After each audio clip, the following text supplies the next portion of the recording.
இந்த கடவுளுடைய வார்த்தை என்ன சொல்லுகிறதுன்னா, நமக்குள் எழும்புகிற கெட்ட எண்ணங்களையும் அந்த எண்ணங்கள் மூலமாக நாம் செய்கிற தீமையான செயல்களையும் நமக்குள்ளே இருந்து அதை தடுப்பதற்கு ஆளே இல்லாமல் அந்த சுயாதீன சிந்தை சுதந்திரமாக செயல்பட்டு கொண்டு இருக்கிறது அப்படிங்கிறது தான் இந்த வசனத்தில் சொல்றாரு. அப்ப இன்றைக்கு நாம யாரு, நான் யார் என்று கணிக்க முடியாததற்கு இந்த சிந்தையே காரணம் என்று வசனம் சொல்லுகிறது. பாருங்க, ஆதியில் முதல் மனிதனாகிய ஆதாம் கட்டளையை மீறும் பொழுது கடவுள் அவனுக்குள்ளே இருந்து அவனை தடுத்து கொண்டிருந்தார், எச்சரித்து கொண்டிருந்தார் என்று சொல்லி நாம பார்க்கிறோம்.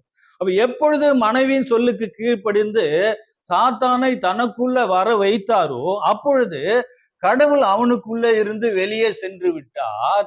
இப்பொழுது அவர் வெளியே சென்று விட்ட பிற்பாடு இந்த கெட்ட எண்ணங்களையும் தீமையான செயல்களையும் நமக்குள்ளே இருந்து தடுப்பதற்கு ஆளே இல்லாமல் அந்த சுயாதீன சிந்தை சுதந்திரமாக செயல்பட்டு கொண்டிருக்கிறது. நாம் செயல்பட்டு கொண்டிருக்கிறோம். இப்ப தீமையை தடுப்பதற்கு ஆளே இல்லை. சுயாதீன சிந்தையும் சாத்தானுடைய சிந்தையும் இணைந்து ரெண்டுமே தன்னுடைய மன விருப்பத்தின்படி நிறைவேற்றி கொண்டிருக்குது அப்படின்னு சொல்லி இந்த வசனம் சொல்லுது. அடுத்து இங்க என்ன நடக்குது? மூன்றாவது ஞானஸ்நானத்தின் மூலமாக, இப்பொழுது ஞானஸ்நானத்தின் மூலமாக மூன்றாவதாக மறுபடியும் தேவன் நமக்குள்ள கிறிஸ்துவின் வடிவில் நமக்குள் வருகிறார்.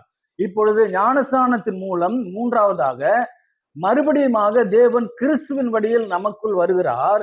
வந்து என்ன நடக்குது அப்படின்னா, கலாத்தியர் 5ஆம் அதிகாரம் 17ஆம் வசனம் சொல்லுகிறது, மாம்சம் ஆவிக்கு விரோதமாகவும் ஆவி மாம்சத்துக்கு விரோதமாகவும் இச்சிக்கிறது. நீங்கள் செய்ய வேண்டும் என்று இருக்கிறவைகளை செய்யக்கூடாதபடி இவைகள் ஒன்றுக்கொன்று விரோதமா இருக்கிறது அப்படின்னு இந்த வசனத்தை சொல்றார். அப்ப இந்த வசனம் என்ன சொல்லுகிறது என்று சொன்னால், ஞானஸ்நானத்துக்கு முன்பாக ஒரு மனுஷனுக்குள்ள இருந்தது இரண்டு சிந்தை, சுயாதீன சிந்தையும் சாத்தானுடைய சிந்தையும் இருந்தது.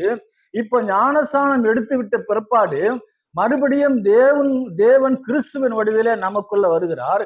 இப்ப மூன்றாவதாக கிறிஸ்துவின் சிந்தையும் ஒரு மனுஷனுக்குள்ள வந்து விட்டது.